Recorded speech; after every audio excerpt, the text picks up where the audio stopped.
Buddy, my name is Rodgon. Let me set up this YouTube.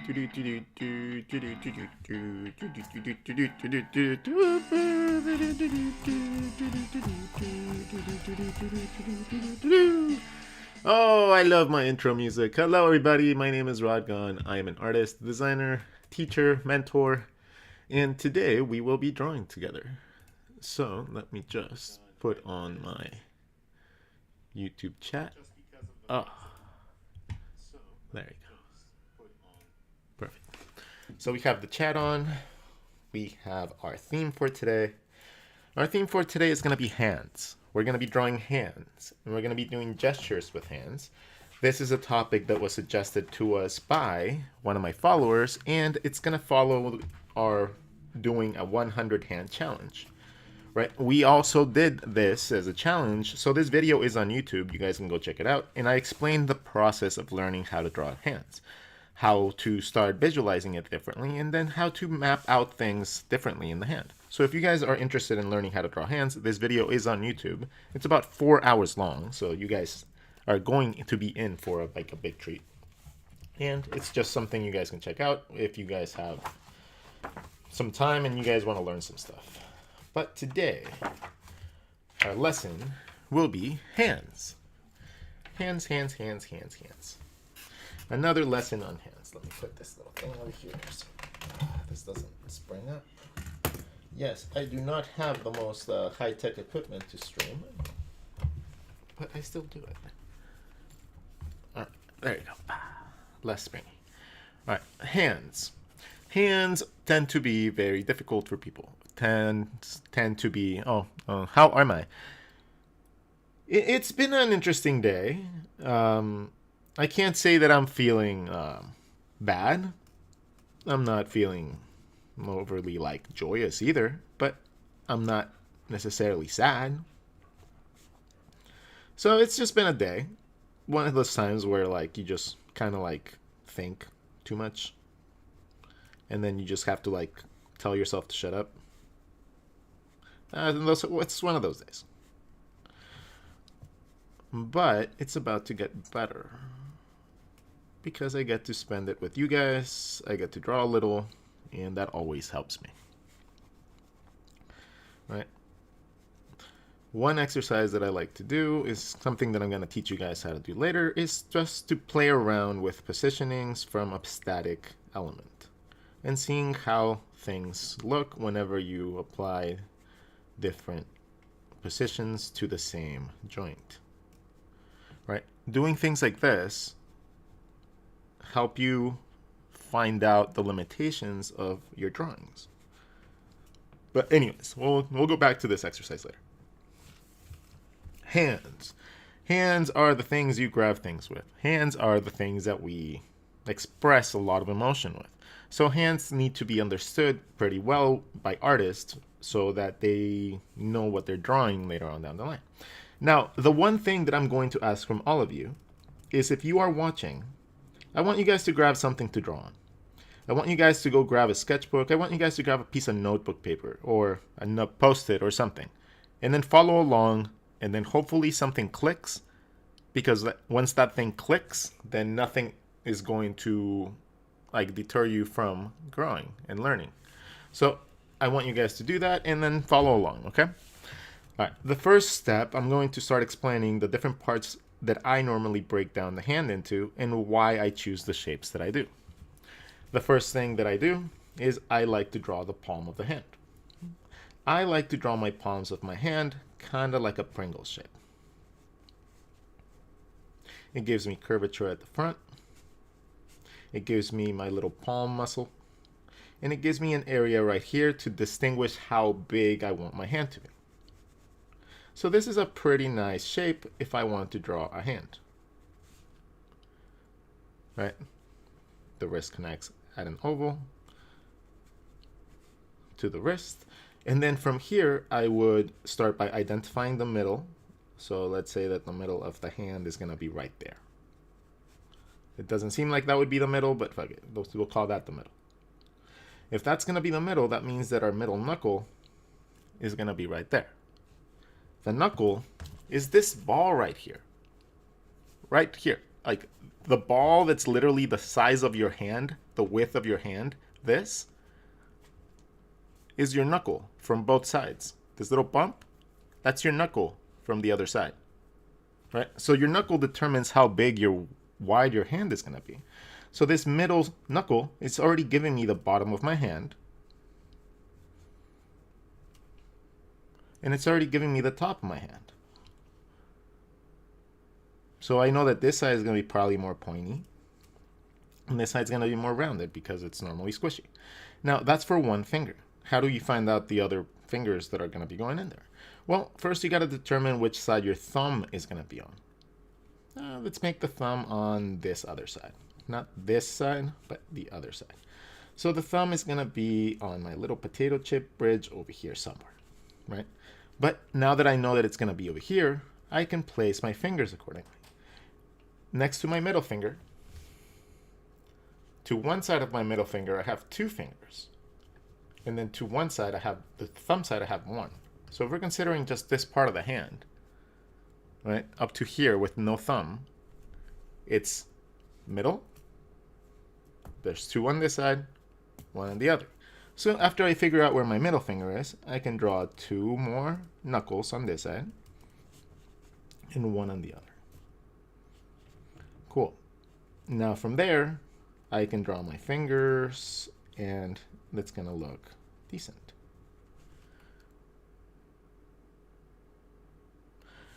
The knuckle is a very basic shape in the form of pretty much a sphere. Like if you just broke down that little section, it's just a sphere.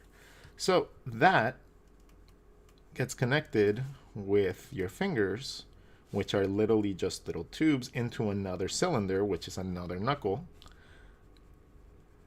into another knuckle, stuff like that. Right? So exercises that you can do to get better at fingers and foreshortening and stuff is to connect these two shapes together over and over and see how it looks.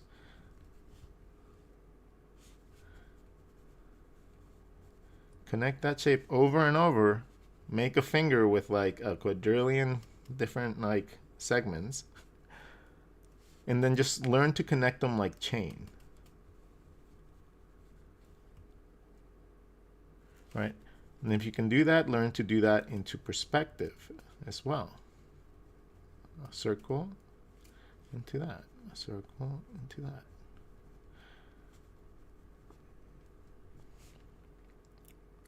You're going to get used to creating elements really quickly that have those same representations, even if it's not that same style.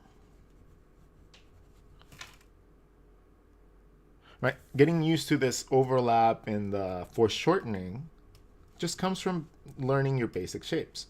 So learning your cylinders, learning how to map them out in perspective and foreshortening, which is as easy as just practicing with beanbag shapes, right? Play with little beanbag shapes and just see how those little fingers overlap, right? Does that look right? Does it, or does this look right? Which line overlapping looks better? Stuff like that.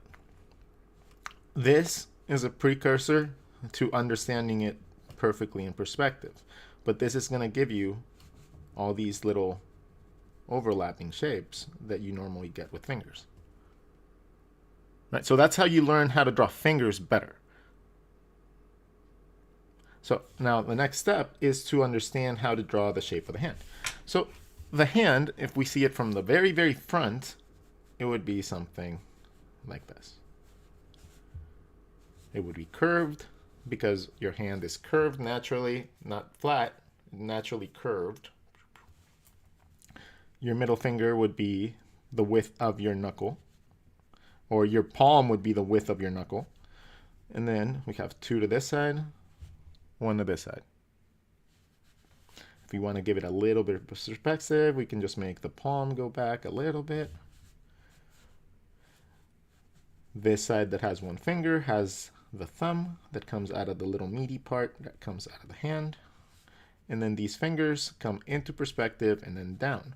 Or to get more depth out of them, we're just going to draw them at a slight angle. So, but they're all just cylinders going into perspective.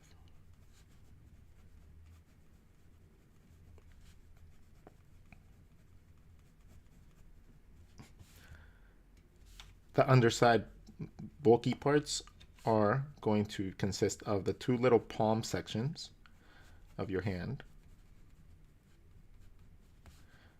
And then you have your knuckle line.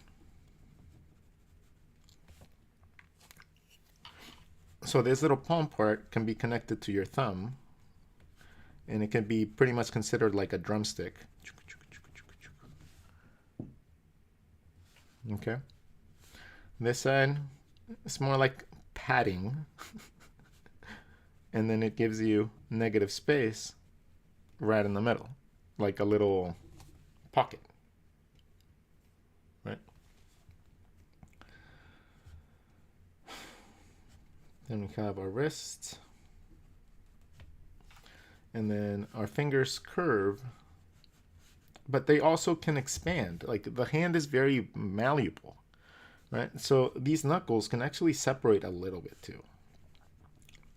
They're not static.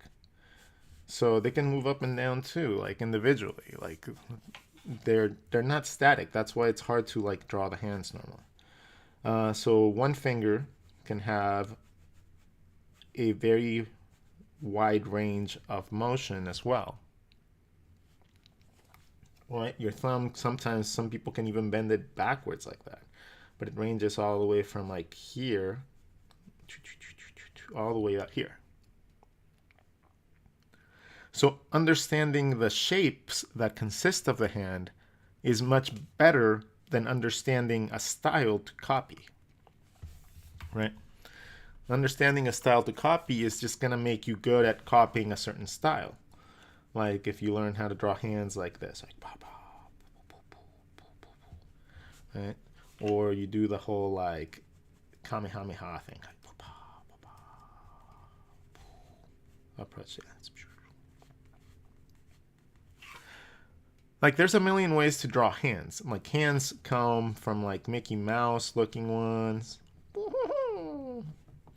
right, to more like princess ones. Fingers.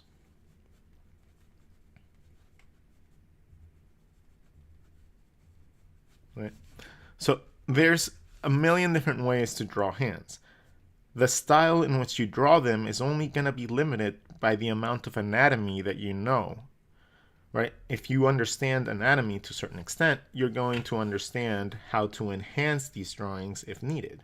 Like if the person was like a very vicious character, you'd enhance the knuckles, right? I know that the knuckles are there, so therefore they go in. I know that these are connected to little bones that go in the hand, right? And they connect to the wrist and all that shit. So I understand that anatomy, therefore I'm able to add that to my drawing.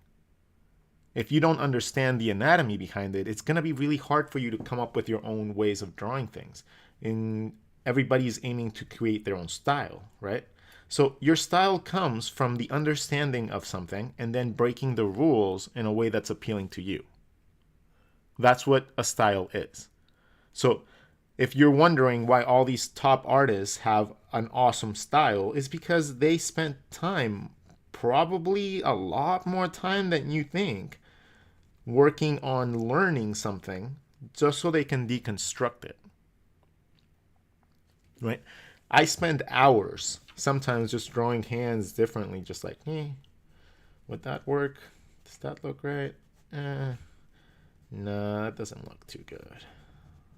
And then I'll scrap it. I'm like, nah, I can't do it with like noodles. Noodles don't look good. So now I'm going to go with angles.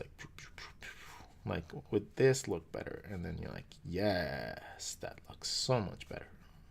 It reads the expression that I want really quickly, and it gets the angles that look appealing. Awesome.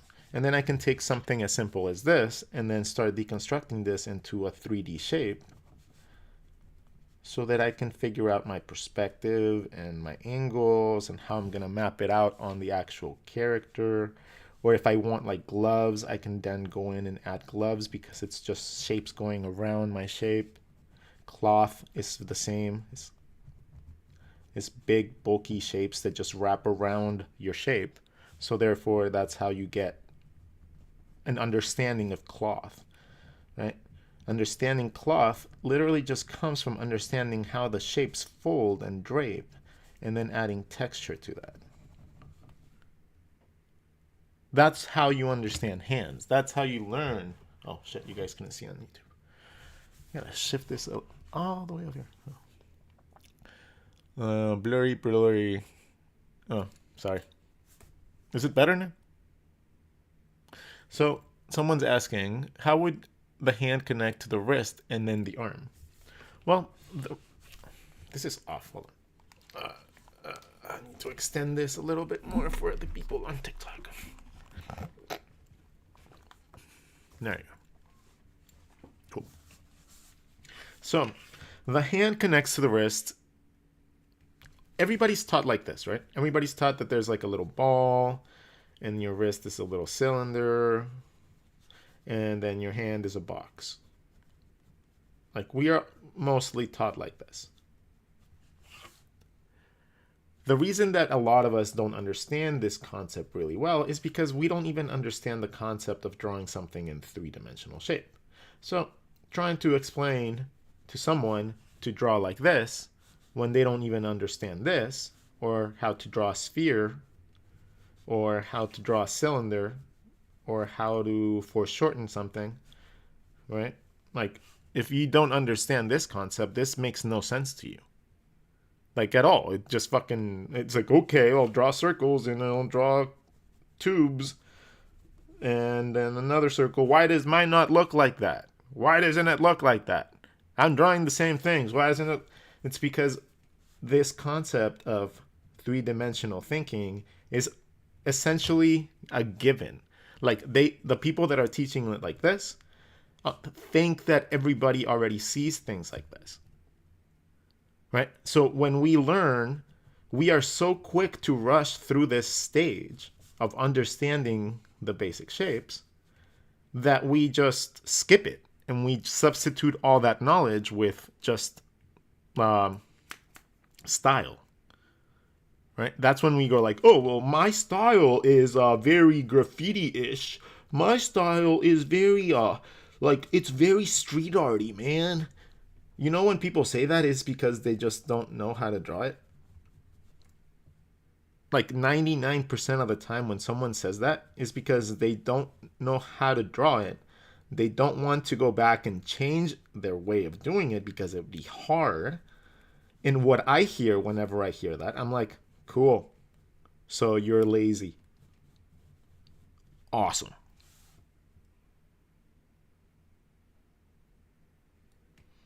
That's what I hear whenever someone says that. When someone says like, oh man, no, I don't draw realistic. I'm like, you don't have to draw realistic to understand the parts of the body. Like, I don't have to draw a realistic hand to understand that there's knuckles and ligaments and cartilage and structures like knuckles and stuff like that. All that is just literally me being able to take that information and then create something either super simple like a chibi hand, whee, right? Or maybe like a super cool, awesome like Hulk hand with like super sharp knuckles and like Wolverine claws, right? Stuff like this becomes easy. It just becomes easy when you take out the style part and you understand that these concepts are the same thing. They're four knuckles connected by a little roundy shape.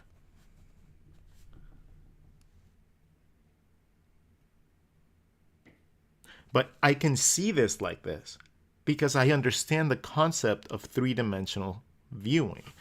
I don't see circles. I see spheres when needed, right?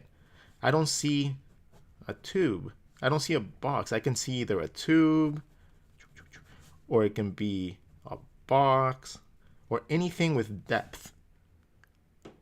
When you start viewing things like this is just another little potato chip with cylinders coming up, connected to the wrist.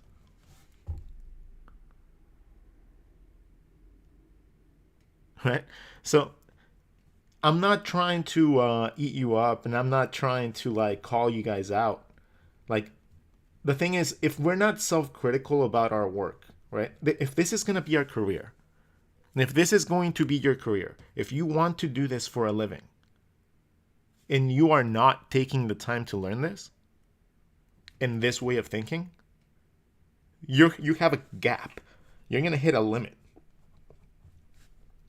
Your style by itself is one weapon, one single weapon, right? If you are just focused on one style, one single weapon.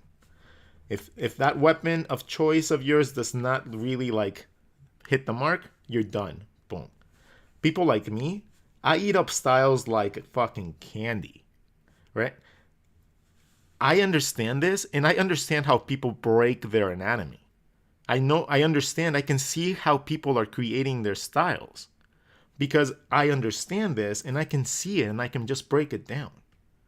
Right? So my skill gap is infinitely bigger, infinitely more dense because I don't limit myself to just one style. I have thousands of styles that I've practiced and played with, all accumulating in there, making a big mixture of awesomeness and happiness and like devilishness. And what comes out is my style, as opposed to someone that is limiting themselves just because of their limitations in their learning. I choose to create my style. This person stuck with theirs. That is the difference. That is the big difference in situations. So, at one point, a person that just learns everything will be able to draw in this person's style and be able to be like, yeah, I see what you did. Right? So, it's be this person. Don't be the person that's like, oh my god, I'm an animator, I'm a graphic designer, I'm a label. That's what you're saying. I'm a label and I'm limited. That's what I hear when people say that. When you just go like, oh, I don't do any other type of art. I don't do digital art. I don't do traditional art. What I hear is, oh my god, I don't know how to do it. So I'm not gonna take the time to do it or learn about it. I'm just gonna stick with what I know because I'm lazy.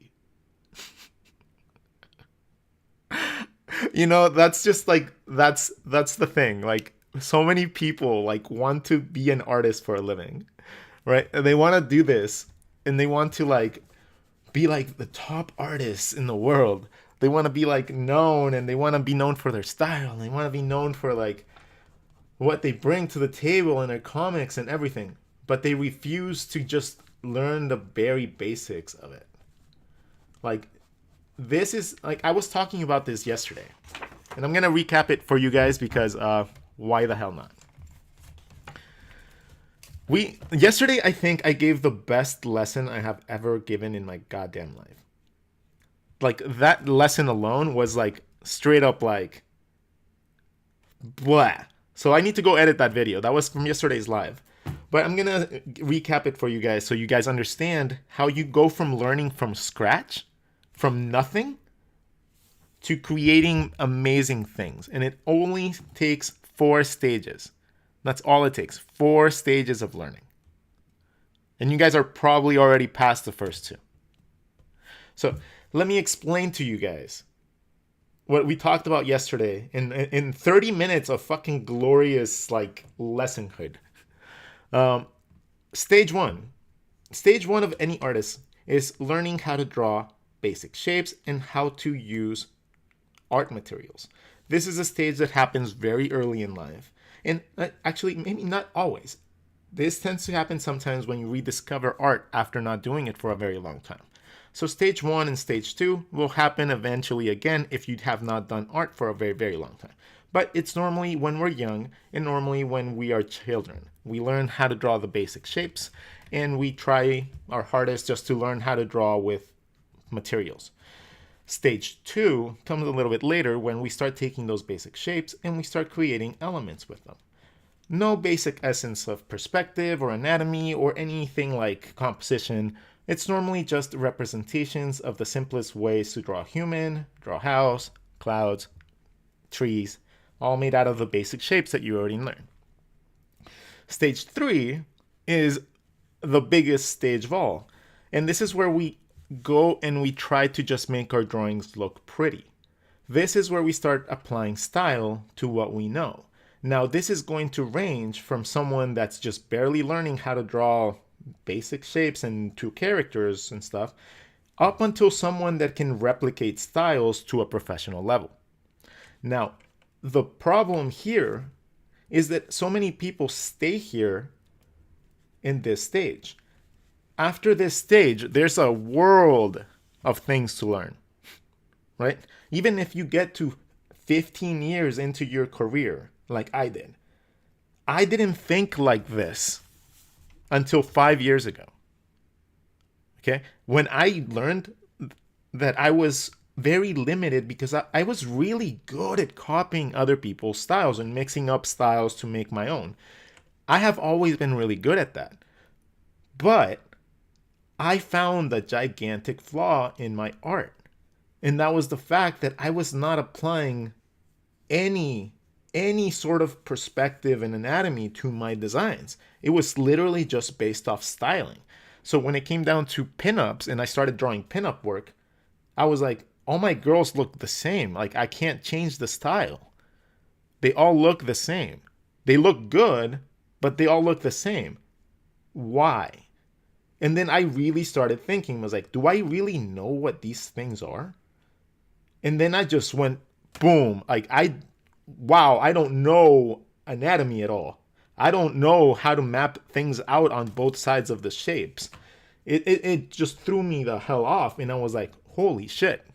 Like, I need to revisit my foundations here. So, alongside drawing in pen, because it was something that I needed to do to improve my line work, I started going back to my foundations. Now, what are the foundations? Right? So many people have different ideas of what the foundations are. Foundations are not shadows and lights and colors. That's not the foundations of drawing. Okay? If you are going to draw for a living, if you're going to make this a career, and you want to be a cartoonist, comic book artist, anything to do with art and drawing, your foundations will be perspective, but not in the way that you guys think. It's not the, perspective plane in like buildings and crap. Nah. Your perspective is going to come from understanding how to subdivide shapes and how to map out surfaces on your objects, right? You're going to take your basic objects like your circles and your cubes and your boxes and your triangles.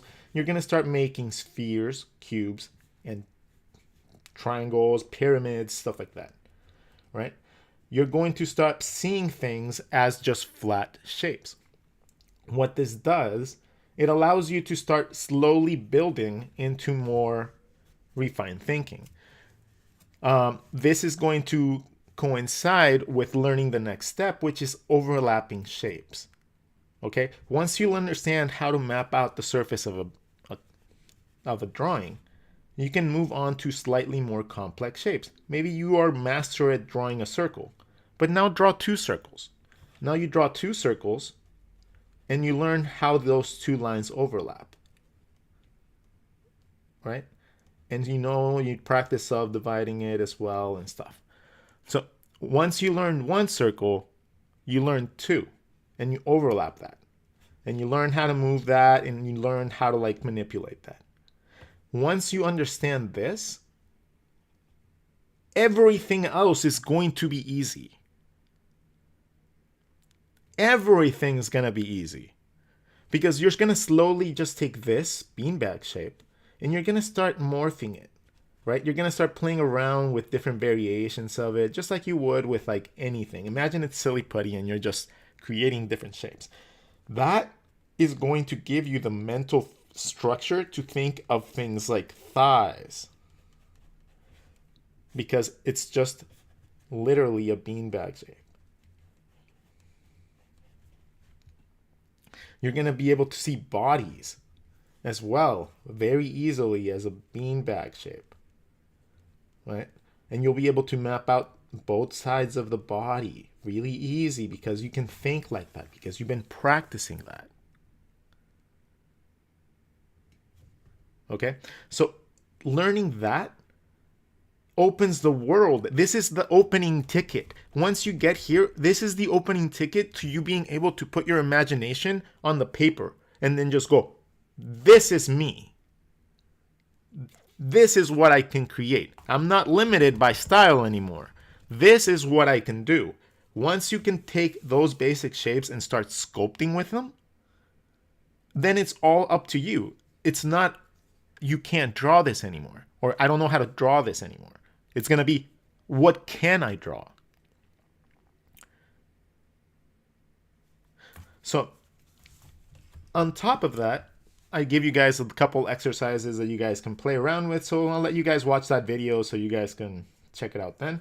And we also talked about the mental library and how important it is in combination with your fundamentals in order to you to grow, and why the fundamentals are like your base for this shit.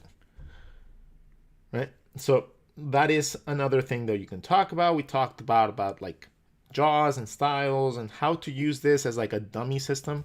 Like building a body structure that's a dummy system that you can apply any style to is crucial when you think like this. Like you got to think of style like something that you add on top of your drawing. Like something that you do before you ink, something that you do before you color. It's something that you just add after. So let's go back to our drawing. So that was our lesson yesterday. That was really good. How far back can the thumb go? Well, the thumb, depending on the person, really. So if we have our hand, our knuckle line, our hand, our thumb can move a little bit from here to here, the knuckle wise. So you can go from like super close to your body, like bent, all the way back to, some people can bend it relatively far. Like some people can go really far back.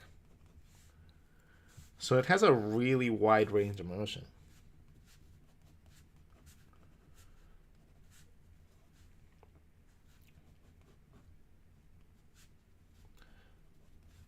Yeah, so that's a very big range of motion for the thumb.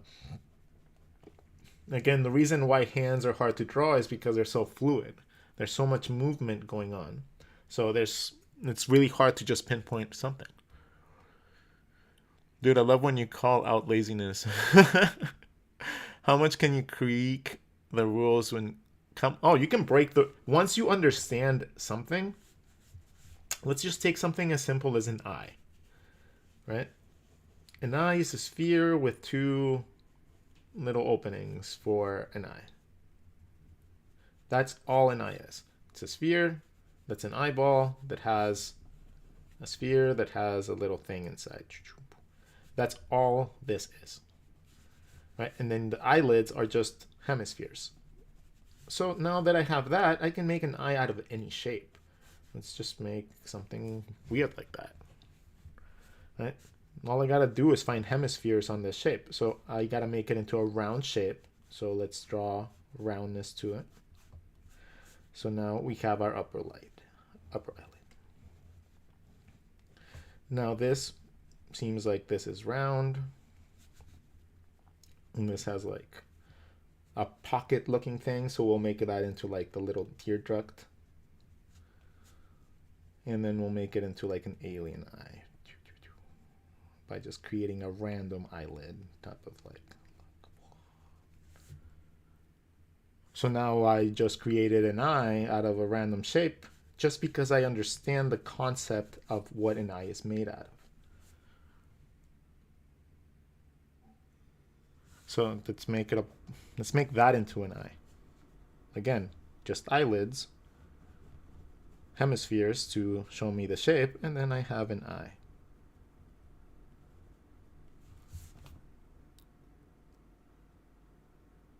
So since I understand how to draw that, I can draw something as easy as this and it looks perfect. Or I can go in and I can add all the details and glorification that I want, details, eyelids, eyelashes, eyebrows, stuff like that, and also have it look right. Because I know the placement of things. I know that my eyeball is here, and my eyelid is just around my eyeball. So this is my eyeball, and my eyelid just goes around my eyeball. In this case, it's getting blocked a little bit by the nose bridge. But the whole concept is still there of a shape. And they're all shapes. Everything that I draw is just seen like a shape in 3D, right? And you get used to seeing things like this more and more the more that you actively think about it. And once you see it perfectly, once you see it a couple times, it doesn't go away. It's not like something that you forget. Once you visualize it, it's like a ghost or something. Like once you see it once, it's just there. Like you just can't unsee it. So the goal, and for many, the goal for many years is to learn how to be able to see this.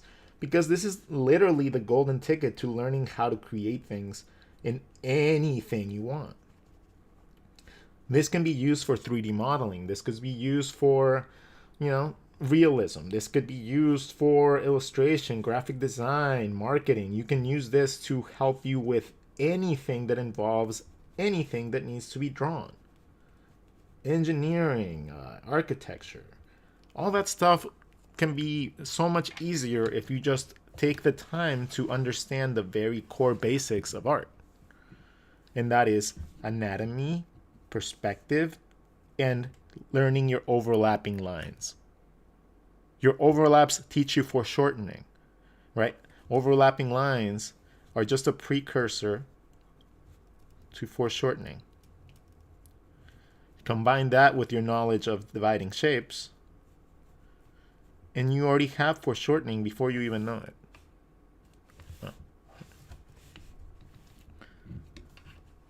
Right? It's just by steps. You got to take it by steps.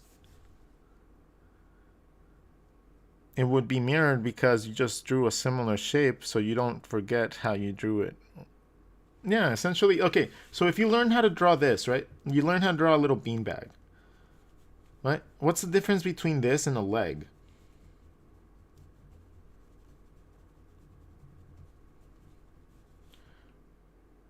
What's the difference between that,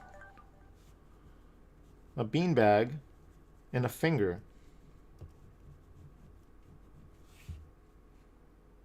What's the difference between a beanbag and a face?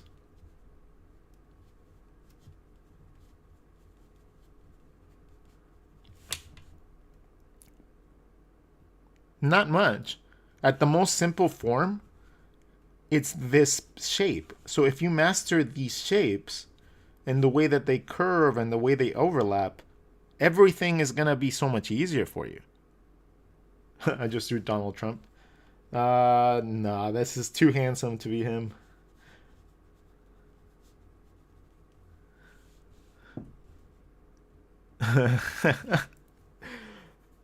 So that is something that I'm gonna try to be pushing a lot more to you guys, is for you to understand this concept, because it really is an eye-opening experience, even for somebody that's been doing this for so long, right? I've been not teaching for long. I've been only teaching for 7 years, but even during my teaching method, like teaching times, like I've come to understand so much more because I've started to visualize things more like this, and it really does seem like an eye-opening experience that like everybody should go through, because we are so fascinated by styles and we're so fascinated by drawing something cool that we skip that stage. We skip the learning stage, or we just barely touch it, right? We go like, well, I mean, I know how to draw a circle and I know how to make a sphere, but how often do you apply that to your drawings, right?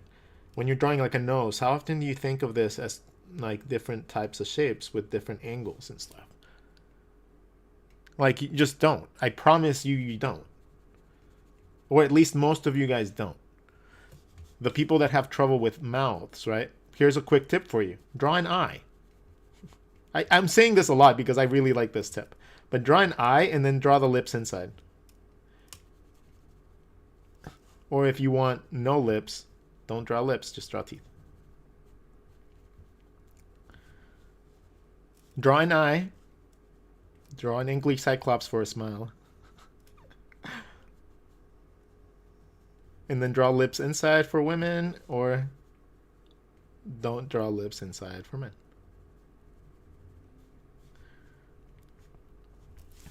There you go. Now you know how to draw eyes too. Let's see. I'll take a break. Hold on. I'm gonna read some comments. So if you guys leave some comments. What about ears? Oh, I'll show you guys ears in a second. Ears are a little bit harder than people think, like because they like stick out at a different angle than the rest of the parts of the body. So it's kind of like breaking the perspective of the face. So you need to understand them a little bit more. Okay. Let's do ears. Ears are the things on the side of your face, right? One is consisting of your ear. Most of us draw them like this, right? But even when you're drawing it like this, you need to understand what you're simplifying.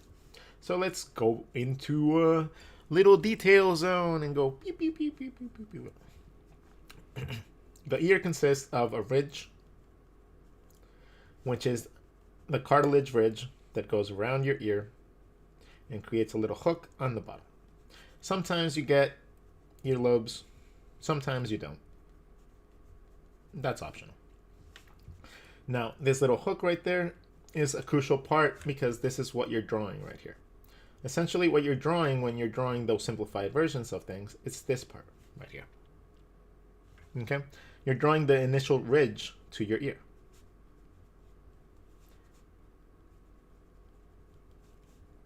And simplifying everything else by just creating like maybe like a little shadow or something like that inside. Now, the next step from here, all I normally like to do is create the ear canal, which is the part that goes into your ear, which sits a little bit above this ridge. And I know this because if I draw like earphones, that's where they would fall. Essentially, draw some headphones in there. Fuck it. Let's think about it like that. Okay, now you have a headphone in there. And then there's going to be a little rainbow on top of the ridge, and that ridge is going to have depth. There's a little ridge on top of that goes up, whoop, right? And so it goes up, and then it curves back, creating negative space right here as well. So that's how you see the ear. It's a little tube inside of your ear. So you can think of it of like a little worm hugging a headphone inside your ear, right? If you think about it like that, you will be able to actually draw it really easy. So let's draw a couple variations of ears. Some people draw it like that. Some people like that. Some people like to do it like that. And they're all based on the same concept. Ridge, ridge, ridge, ridge, ridge, ridge, ridge, ridge, ridge, ridge, ridge, ridge, and crevice with little tiny, little pimple or something. Now, when we turn this shape around, when we're seeing it from the front, we normally see our head. Right? We have our face, and then our ear is going to be curving back at this angle. Right? It's not straight up to the side a lot of the times. There is people that have ears that are just straight up to the side, but sometimes we see it at a slight angle. So what do we do then? Right? I like to draw my ears like this. To me, it's easy to just represent it by drawing a simple shape that just curves around.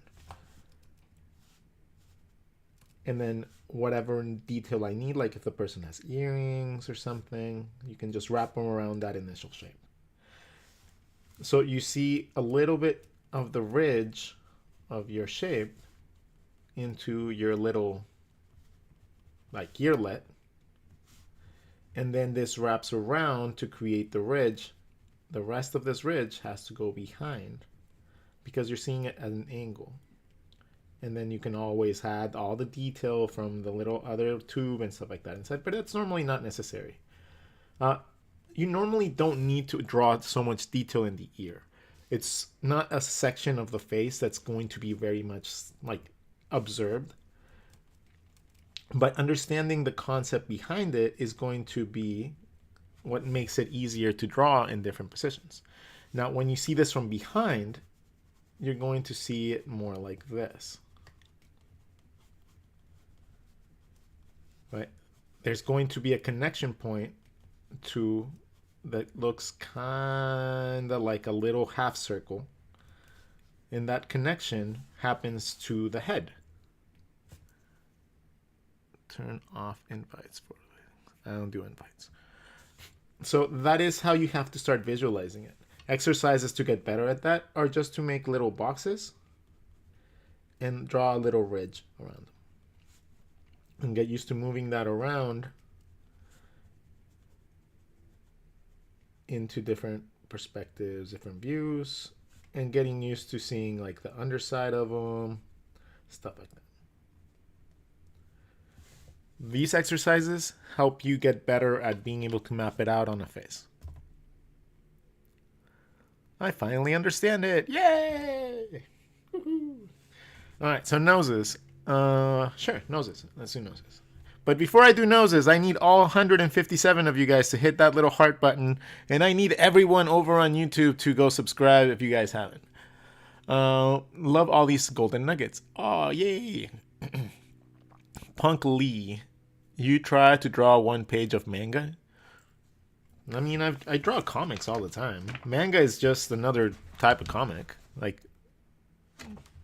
Like I would not have an issue drawing an issue of manga. It's just a different styling than what I'm used to, but I'd be down.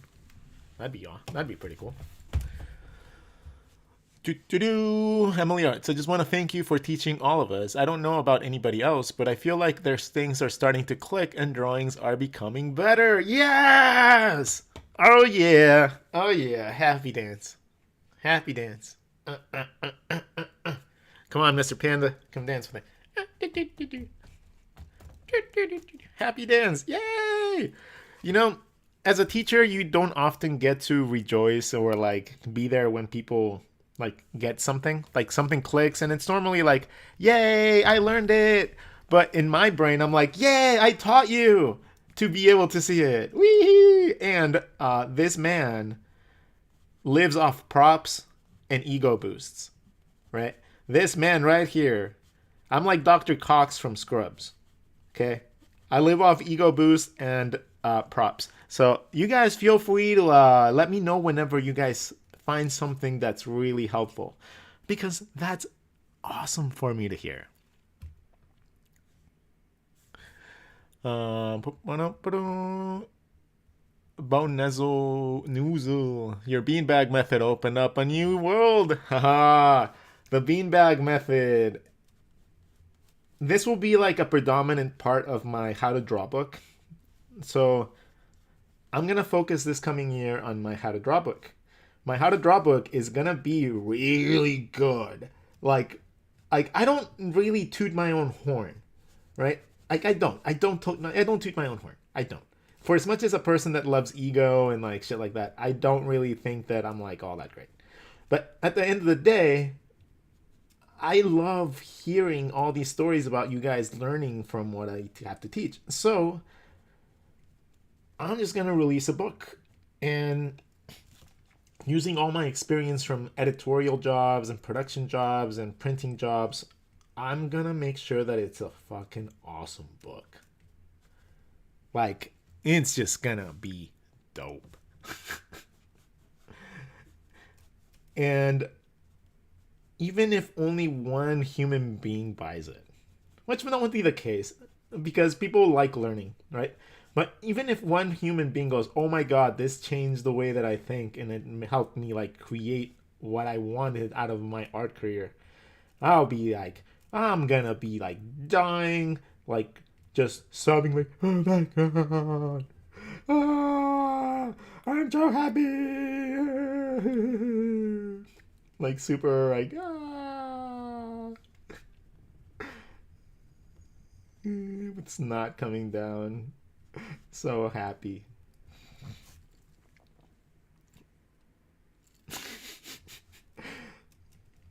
Like so proud. Like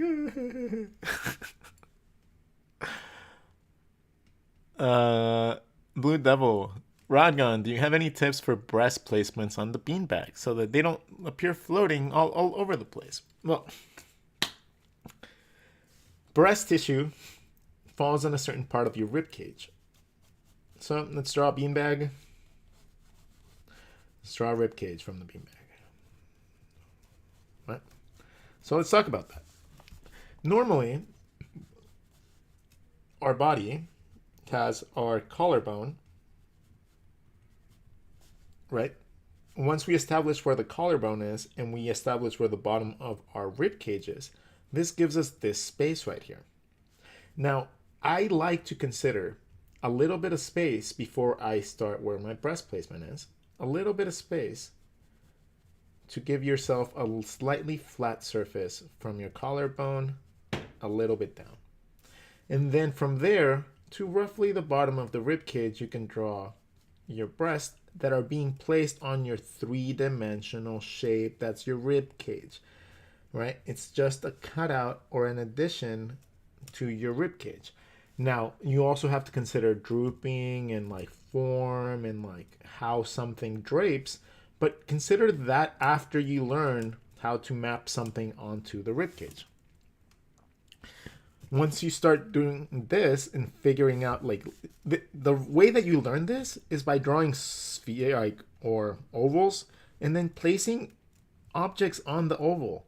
Just place objects on the oval, on the front, on the back, on the side, on the front, from the top, from the bottom. Just start adding things to this, like, and you will get this really quickly. Just start drawing little things on top of ovals. It doesn't have to even be like, like just circles. You can have your oval, and then you can have Madonna boobs. Right?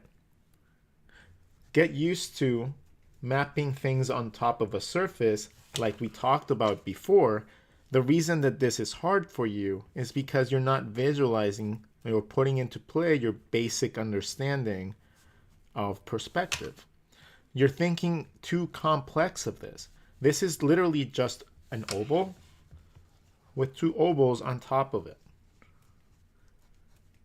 It's just understanding how they connect that allow you to figure out your styling.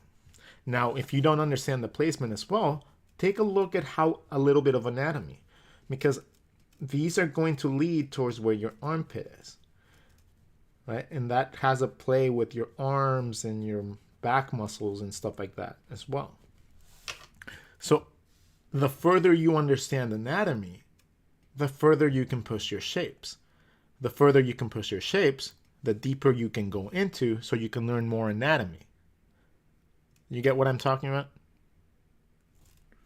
It's a cycle. And it only gets broken when you decide it's enough. When you decide that you don't want to draw anymore, you don't want to go into another level of detail, that's when it stops. It's not hard to keep going. And that's how people with hyper-realistic, abilities to paint go. They see this, and then they apply their lighting to this. And then they apply lighting and shading and coloring, and then that just adds up to a hyper-realistic way of being able to view things. It's not magic, and it's not like it doesn't just come out of nowhere. It's not something that isn't able to be learned. It just takes time, and some people take longer than that. And it's a very hard skill to acquire. So that's why not many people do it. It's much easier to draw like this than it is to combine this information with all the information required from light and shadow composition, texture, then learning the skills to be able to apply that through painting or digital work is insane. Right? Being an artist is not easy. Being an artist is pretty fucking hard. And anybody that thinks otherwise is sorely mistaken. Like, I have seen more people fail out of being an artist than any other career that I have ever experienced. Like, there is just a stigma that comes with it. And it's just like, ugh. But once you're able to visualize things, like I'm telling you guys, things like what I'm doing right now is nothing. Like, you can do this all day long because it's just shapes and a little bit of anatomy that I understand. Therefore, I'm able to draw all these things super easy. And it's not a flex. It's not me like bragging. It's just me giving you guys an idea of what you can achieve by just playing around with your shapes and practicing more. Like, you don't need to be like an overall expert at anatomy. You don't have to be a fantastic architect and like anything in perspective. It's just about making sure that you're self-critical, that you understand that you are not maybe at the level that you want. If you're still asking questions, don't be cocky. Understand you have a lot of room to grow. Right? And if you have a lot of room to grow, then just focus on learning and working as you go so you have experience as you go.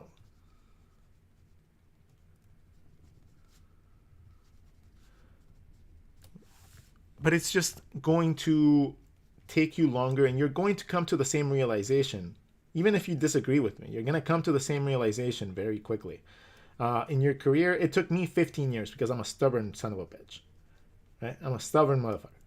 So it took me 15 years to realize this and make the changes that were necessary. Now, I don't want you guys to take 15 years to get to the same point that I did. Okay? You guys go out, you guys learn this shit, you guys create amazing things with it, and then you guys tag me and you guys fly me out to your studios whenever you guys create these amazing things with what I teach you. How about that? Does that sound like a very, like, a solid, like, you know, like, compensation? Yeah, I think so. See, even though I drew this super simply, right? It's all based on anatomy. Like, all of it is based on anatomy. I'm thinking of the muscles and how they connect and how they go onto the rest of the body. Like, I'm thinking of all the steps that are underneath this so that I can correctly draw my silhouettes, my shapes, and so on and so forth. Right? That is the goal. The goal is to be able to visualize things like this so you guys can just plop out shit from imagination. Once you achieve this and you practice it enough, you can draw anything from imagination. So build up your mental library, learn new styles, and also practice your fundamentals like your basics, perspective, anatomy, overlapping shapes, and then worry about everything else. Then worry about color. Color is just style. Again, it's just style. Like, you can apply color in so many different ways. It's just a style choice. Okay? Foundations aren't. That is why they're foundations. There's no style choice for this. This is just knowledge. This is just the base knowledge that you need. So that is the goal. The goal is to learn this way of thinking so you can unlock the opening door to the golden ticket that is being an artist for a living. Oh yeah, if you learn this and you're imaginative enough, you don't even need to go to college. You really don't. Like, you really don't. If you were able to visualize this and practice this enough and you have a good imagination, you don't need college. You really don't. Go learn Photoshop online. Go take a couple fucking YouTube videos. Like, and then practice it a lot. You don't need to go to college. You really don't. Anyways, I think we have filled up the page. So we are done. Could you make a video on shading if you haven't already? I find your lives really helpful. There is one on actual lighting on my YouTube channel. So if you guys want to go check that out, before I will gladly go into shading though. That is something that needs to be like talked about. I think that I haven't made one. I haven't made one in the last couple years. So I've improved a lot since then. So I need to make one up. Yes, I can draw Ninja Turtles. Yes, I can draw all your characters you guys want, but we're not doing that today. We do that sometimes. We do that sometimes whenever we like watch like Disney movies together, right? So we watched Aladdin and we streamed this and we drew Jasmine, and then we watched Hercules, so we drew Meg, and then we drew the Little Mermaid because, you know, the Little Mermaid. We were watching the Little Mermaid. And then so on and so forth. I like to do that type of stuff of drawing when it's appropriate. So, yeah. Can you do a live on foreshortening sometimes? Foreshortening is not a super difficult trick. It really isn't. Learn your beanbags. Learn your overlapping beanbags. Doing that is going to help you learn foreshortening. This is the only exercise you really need to do to actually really learn how to foreshorten. Look at my finger. What is this? What shape does it have? Looks like a beanbag to me. A squished beanbag, but it's a beanbag. It's still a beanbag. Still a beanbag. And then it's just another beanbag with a different section of a beanbag. That's all a finger is. That's all a leg is too. When you're like folding your legs and shit. That's all it is.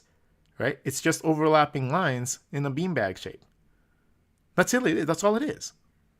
So foreshortening doesn't even need really like a video on its own because it's just how you visualize an object in front of another object. And by practicing this, you get that. The whole video was explaining how to get to the beanbag. I'm not going to go over it again. You can just watch the YouTube video. It's already on YouTube. So as this is streaming, it just gets recorded to YouTube right away. Okay, could you make a video on shading? Yes. Shikari does the kind of rendering and hyper-realistic art makes me cry inside. Hey, yeah, I mean, it takes a lot of talent to be able to do something hyper-realistic. I dated somebody for 5 years that was an incredible. And it's just getting better. Like, hyper-realistic art is not easy to do. But it makes it easier to get there if you learn this. Rodgon, off all the fundamentals of art that you've listed over the years, which do you feel are the ones you personally struggle with the most or need to work on for your own continued growth? I still need to work on this. Like, I still need to work on this much more. Like, I need to work on being able to map things out in every way, shape, or form. I still find myself drawing slightly static drawings. And, you know, like, I don't want it to take more than one take. Like, I want to be like Master Kim and be able to just draw from scratch and just go like a scanner. Like, the goal will be to be able to do that one day. And maybe I won't be able to do it as well as him, but I'll do it in my own way. Maybe I won't do it with a brush pen, I'll do it with a ballpoint pen, right? I can do it already. Like, these are not far off from doing, like, really cool things like that, right? So it's just a matter of applying the concept that I know to a finished piece. And maybe we'll do that sometime soon. All right. It seems like everybody is ready to go. It has been about an hour of drawing. Thank you guys so much for keeping me company. You guys are awesome! I want to let you guys know this coming week, it's going to be awesome. We're going to kick ass. We're going to do great. We're going to end our weeks with a smile. We're going to end our weeks knowing that we got this.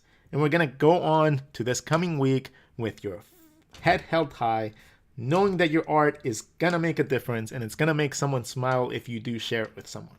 So have a wonderful week. If I don't see you guys again, have a nice life. I wish you the best. And if I do happen to see you guys again, hey, welcome back. You guys are awesome. Thank you for the support. If you guys do want to help, obligatory pitch. There's books for sale on my Instagram.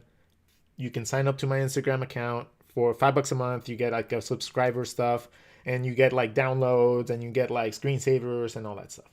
And the discounts to sketchbooks and all that stuff that I get from suppliers. So it's worth it. If you guys want to help out, that is one way to do it. If not, no worry. Just go sign up to my YouTube. Get a shit ton of information there. Love you guys all. Have a wonderful day. Take care.